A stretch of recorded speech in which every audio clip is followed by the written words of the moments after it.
the closet, conservative, public high school teacher. Is there any such thing? Well, we have the one and only maybe here. But anyway, he's been a conservative public high school teacher for over 20 years. He's taught in Maine until 2014 and at the Charter Academy since the summer of 2014. Ralph is a traditionalist educator who lectures rather than assigning group projects. And his specialty is teaching the history of our Western civilization to high school students. So we've been waiting for this occasion.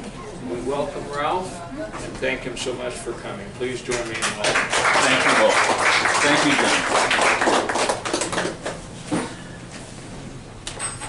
John. E pluribus unum. Out of many, one. It's on our money, it's our slogan, and it is what America is all about. We, in our Western civilization, welcome anyone. Send us your tired, your poor, your huddled masses yearning to breathe free. That's Emma Lazarus's famous poem about the Statue of Liberty. Western civilization is so precious that right now, the city of Hong Kong is in open rebellion against the communist government of China in order to preserve the freedoms that they learned under the British Empire.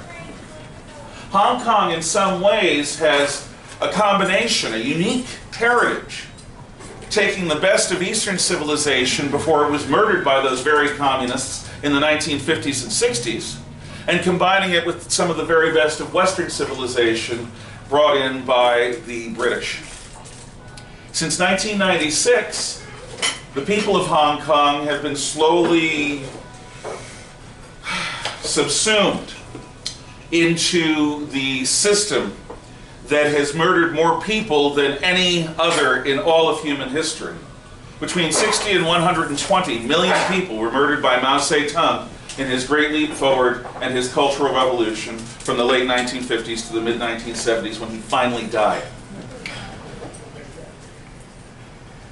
The Chinese communists say, one country, two systems. But what they really mean is wherever they have control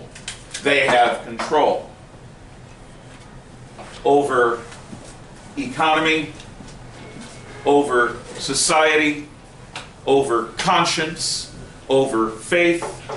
If you've ever read George Orwell's 1984, the product of a society where everyone is supervised by camera is amateur compared to what the Chinese have built thanks to American tech companies based out of Seattle in Xinjiang province, and is building. They call it a social registry or a social... What it is a system that judges you on the basis of how active you are in cheering for everything the Communist Party does. What does this have to do with Western civilization and American education? The people of Hong Kong have lived very good lives, but right now they are flirting with a greater Tiananmen Square massacre. And they're doing it because, as some of you who are veterans very well know, and some of you who are wives of veterans very well know, there are times when it's better to die on your feet than live on your knees. And they're hoping that the rest of the world doesn't forget them, doesn't forget Tiananmen Square, doesn't forget the other millions who were lost, murdered by people who want to play God, who would burn the world as long as they could rule the ashes. We in the West have the tradition that brought freedom to the world. And our public schools were set up to teach that tradition. When we were established as a republic, only propertied men of European origin could vote. Because our founders did not want a democracy. They saw in the history of Athens what democracy brings. And what democracy brings is a period of golden age followed by demagogues, promises to have a chicken in every pot, however that's said in Greek, and then tyranny and slavery. The history of the Athenian democracy maybe spanned 1 or 2 centuries. Our founders looked to the Roman Republic, a republic that lasted twice as long as our American republic has. A republic that said that in order to become a citizen, you had to serve in the military. In other words, if you weren't willing to put your one and only life on the line for your country, you don't have any business determining its fate. You earn that right by putting yourself on the line. The Republic of Rome was also very wise in that it understood human nature. There's the people we want to be and there's the people we are. The people we want to be are inspired by the better angels of our nature, the 10 Commandments, the Golden Rule. But we have to fight tooth and nail against the beast within, the reptile part of our brains that say, see, want, take. Whether it's stuff or other human beings that we could exploit. And that human nature is present in the Bronx neighborhood where I grew up, ruled by street gangs in the 1970s. And it was present on the streets of Mogadishu, Somalia during the Black Hawk Down incident. And it is present today in places like Portland, Oregon, that's preparing for a major anti-fascist, they call themselves, but they act like brown shirts, uprising this weekend where they're going to counter-protest what they call right-wing groups. In other words, Americans exercising their right to free speech by using violence. And the police have already been warned off to let this happen. The beast part of our brain is what brings us the club, the sword, and tyranny. And most civilizations give benefit to their people by channeling that beast. China was brilliant in the past in doing this. The philosophy of Confucius is the guiding principle, or was the guiding principle of China for 2,500 years. And what it basically says is that social harmony is above all. That's why in China and in civilizations inspired by the Chinese, the family name comes first.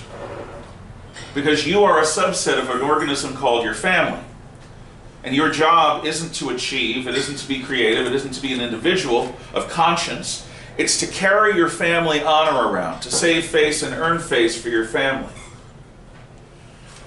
What it produced in China was a society that worked. A society oriented towards the group. A society that was remarkably stable, that was conquered again and again by barbarians, but like a sponge absorbing water. The Chinese civilization of Confucius absorbed those barbarians again and again, turning them in 3 generations into Chinese. Now that's good. Taking the vile human nature that we all possess, the beast within, and turning it into something productive. But the West did something amazingly different and better. The Hebrews start with a notion that the author of everything is one, and that that one has a purpose for each of us. And that that one, if we accept the covenant of Abraham, that God will teach and lead and we will learn and follow, can lead us to a great destiny. Gives us the 10 Commandments, which 6 of them are wise social policy, whether you're an atheist, a Christian, a Jew, or a Muslim. 6 of those commandments are the basis of all civil society. But the Hebrews say that there's something more to life than what you find in life. There's something more to you than your body. There's something more to good than what's in your belly. God, I know about that. What the Hebrews say is that there's a transcendent good and author of life, and we should be loyal to it, beyond the world.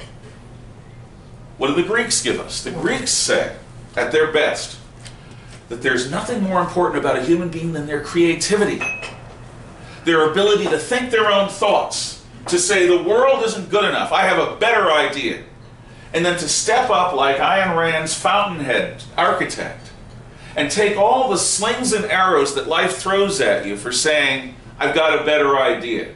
I tell my kids, the world is not going to thank you if you invent a new widget that makes life better. It's not going to appreciate you if you make life easier. The world will pillory you and punish you, and if you're not prepared to handle that, you're not going to do much in life. Freedom is for the brave, and only for the brave. Because freedom requires each individual to step out from cover into danger for what they believe is right. The Greeks say that that creative urge, that impulse to think new thoughts, was what defined us as halfway between the gods and the animals. The Romans give us a sense of social responsibility, civic virtue. Stepping up to defend your country if you want to take part in its leadership, but also suspecting that human nature, never giving any one person too much power. They didn't have a president, they had two consuls. The consuls were elected for a brief term, and they both had to agree on policy for it to be established. In fact, during the great Second Punic War with Carthage, the two consuls were alternately in command of Rome's army every other day. One consul believed that he could close with Hannibal and defeat him in open battle. So every day, his army marched, the Roman army marched as quickly as they could towards Hannibal's camp. Then that night, command transferred. And Quintus Fabius Maximus said, no, we don't want to go anywhere near Hannibal. We want to be in present, we want to remain in being, we want to harass his supply lines, but we don't want to close with this guy because he'll moitalize us. That's a Roman word, moitalize. And what happens is every other day, during Fabius's command, the Roman army marches away from Hannibal at full speed. That's how much the Romans believed in freedom. But they did understand that there were times when you needed a dictator, a time of crisis where you need quick decisions. So they established the office of dictator. 6-month term, you can do anything you want. However, at the end of 6 months, you can be sued if you violate basically Rome's constitution. And I'm now going to tell you about the best dictator in human history. His name was Cincinnatus, also known as Cincinnatus, the guy who Cincinnati's named after. Cincinnatus is working in his field, a retired soldier and senator.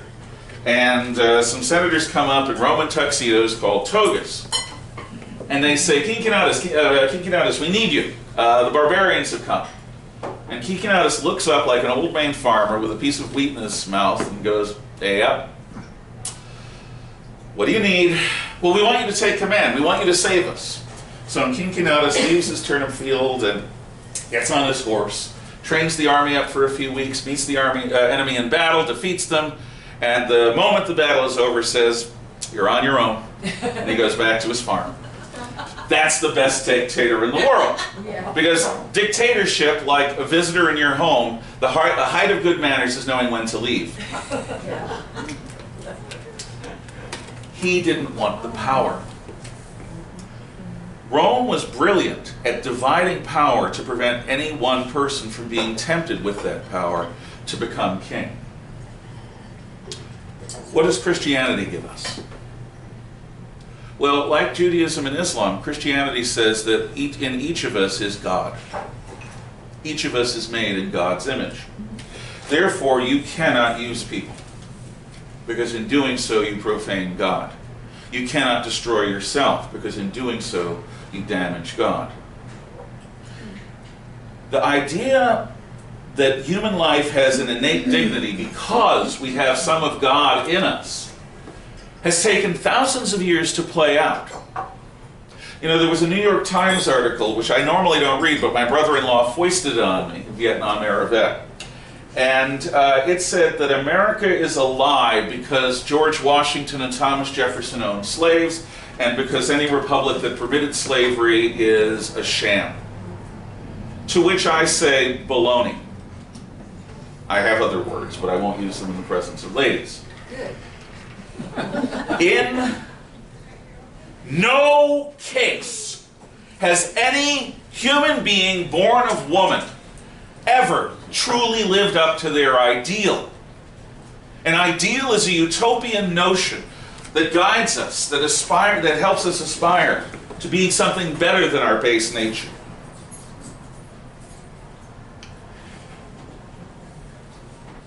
If we hadn't compromised and allowed slavery, the South would have left the coalition to fight Britain, and we would have lost the Revolutionary War. Politics is the art of the possible.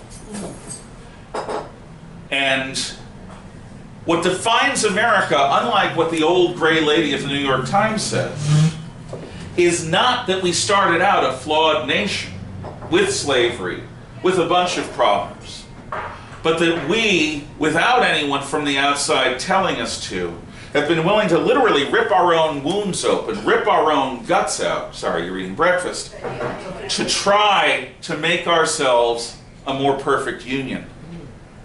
Every generation has moved forward. The important thing isn't that Martin Luther King was shot. The important thing is that today, most conservatives, most moderates, and most progressives genuinely believe that the American thing to do is to judge someone not by the color of their skin, but by the content of their character. And if only the left would leave that alone and let us do it without interference, we would be in a much better shape. Now that's progress. It takes time, it evolves. Christianity says that every human being has value.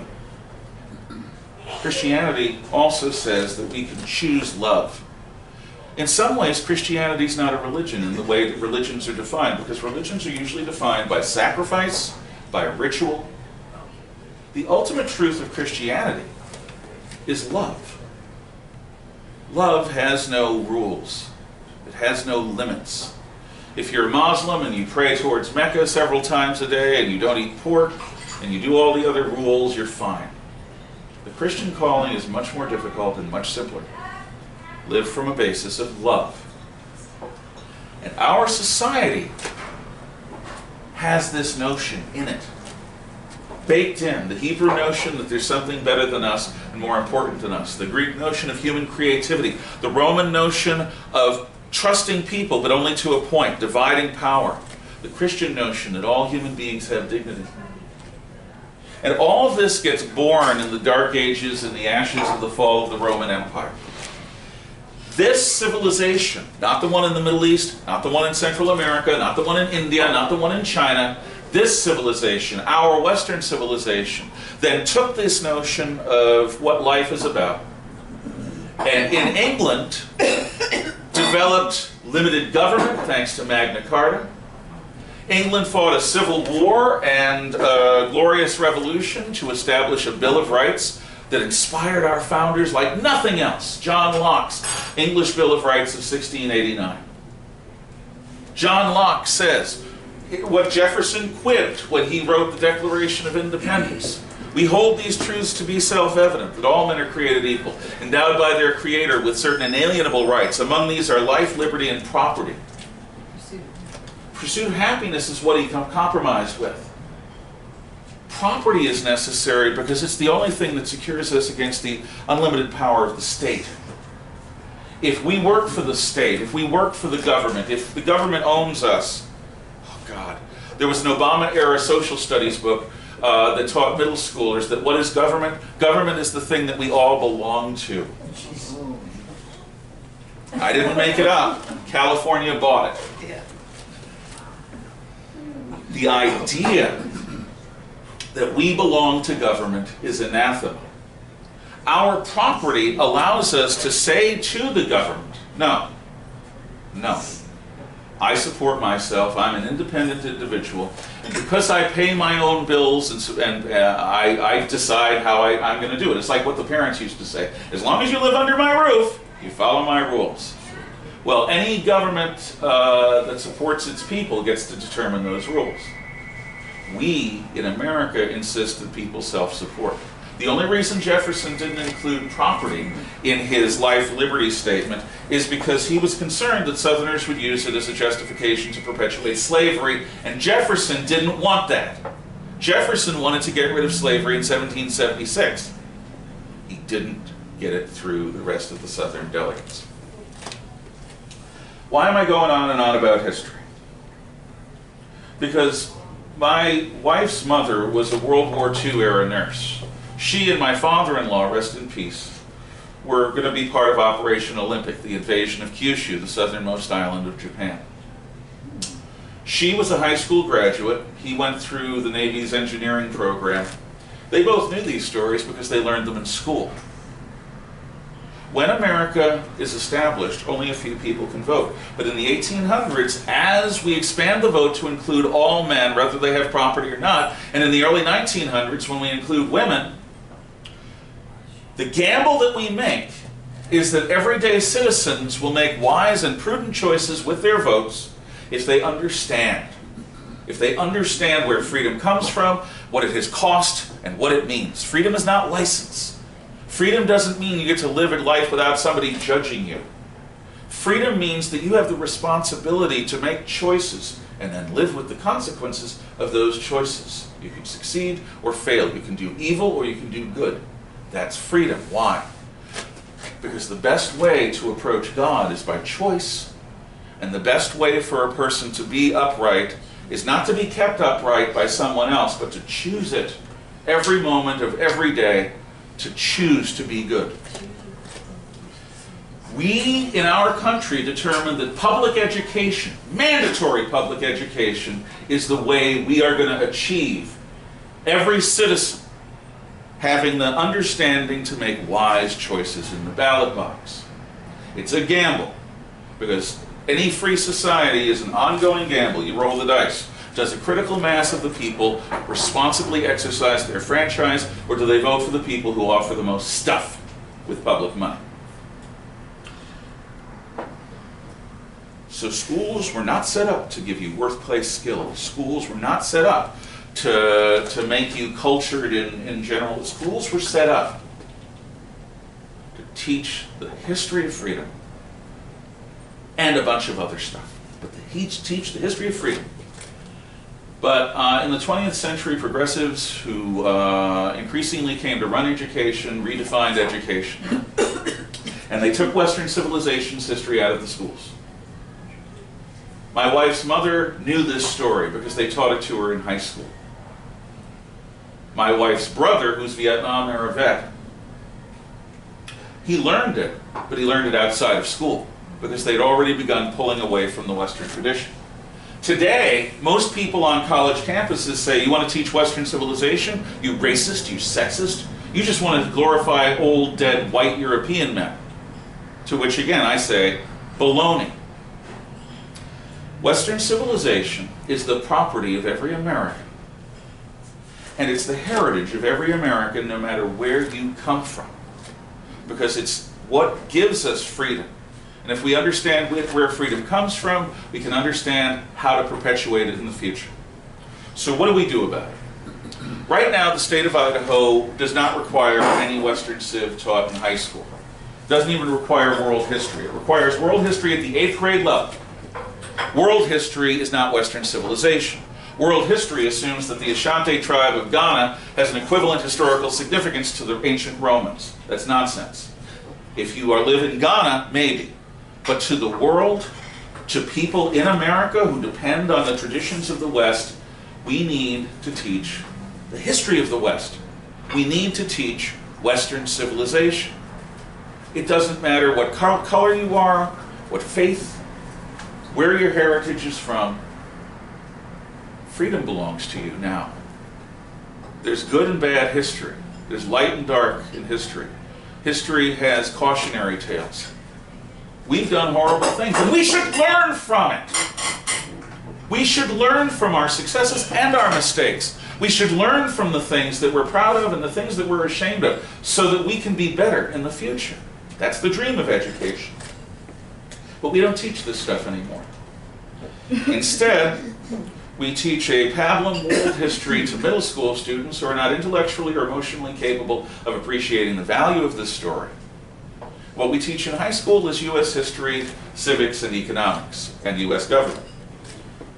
I think U.S. history is great, but I think we should have 2 years of it, junior and senior year in high school, not one. I think that civics and U.S. government and politics, both of which I've taught, should be taught within the context of U.S. history. I think that economics can be taught within the context of U.S. history and Western civilization. What I'm advocating is a change. A 4-year graduation requirement for every high school student in the state of Idaho. 2 years of Western civilization. 9th grade, ancient and medieval history. 10th grade, modern European history, where Europe conquers the world and then loses it in a series of world wars. Junior year, American history from pre-Columbian times up through the Spanish-American War. Senior year, United States history from the Spanish-American War of 1898, when we become a great power, to the present day. That would give every high school student the grounding that they need in culture to decide what to do about it. I do not expect, and I'm close to being done, I do not expect that everyone will become a little conservative like me. I wouldn't want that. I don't want the world filled with people like me. A, I like being fairly unique. B, that's a scary idea. My highest glory is when a student takes ideas and thinks for themselves. I have students who, with great relationships with students who call themselves pagans, anarcho-syndicalists, communists, nihilists, and the rest. And I say to that, great.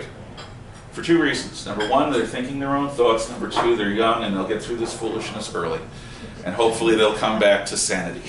Because nihilism, anarcho-syndicalism, and the rest does not make sense. Not to me, anyway. What a person can do, though, is they can take the knowledge of the history of Western civilization and become a good progressive, a reformer, an old-style Democrat who doesn't believe in tearing down the republic, but who believes in making it better, incrementally through evolutionary process. We need liberals. Not the kind of progressives that we have today that throw milkshakes at people, but we need people on the other side, because the good that liberals give us is they look at us and they say, we can do better. And many conservatives, like myself, say, my country, love it or leave it, if you don't like it, bite me. Well, there are times when that's justified, but there are times when we can do better. You need both sides of the conversation. But liberalism, healthy liberalism, Harry Truman-style liberalism, has been destroyed within the Democrat Party, in part because they don't remember who they are. They don't remember the glorious progressive tradition of reform that they say they represent. They don't have any connection to it anymore. AOC Squad has nothing to do with the American tradition. It has to do with the European tradition of socialism. But we also need people, and I believe there will be people who will say, wow, this society is something that's important and it's worth preserving. And maybe it's worth me sacrificing a few years of my life to go into the military. Or maybe it's worth me actually paying attention during an election to something beyond the slogans. Educated and informed people will make all sorts of choices. Some will become progressive, some will become conservatives, but all will be better citizens. None of this is in the language of modern education. It's an alien tongue. There are 3 ways I'm approaching this. This is the last thing I'm going to say. The first way is I'm speaking before the State Board of Education. I've been in contact with them for over a year, to which they say, because I'm not speaking their language. I'm going to try, though, to use their system of reforming standards to get my changes at least seriously considered and hopefully through. But honestly, I don't expect the bureaucracy to reform itself. They really believe that they have a good bead on education. They think they understand what they do pretty well. And I think that that's how you get schools that cost more and more money and educate fewer and fewer people. The money is not going to people like me in the classroom. It's going to curricular experts and testing, who I could go on about that. So the second thing I'm doing is I'm in contact with legislators. And I'm trying to get the state legislature to pressure our State Board of Education to change and to make these requirements possible. But unfortunately, many politicians, not those in this room of course, but many politicians are more concerned about covering their own backsides than doing good. They're like Montgomery in World War II. They want to avoid losing a battle. They're not like Patton, who would take risks to win a battle. We need Patton, not Montgomery. We need Winston Churchill, not Neville Chamberlain. We need politicians who are fighters, who are in the arena, who are in that, not to hold an office, not to be revered. My wife's telling me I'm going on. She's right. So the third thing we may have to do is state referendum, which I'd rather not do, but we may have to. Anyway, thank you for listening. If you have any questions, I'll be happy to answer them briefly, really briefly. Thank you for your time.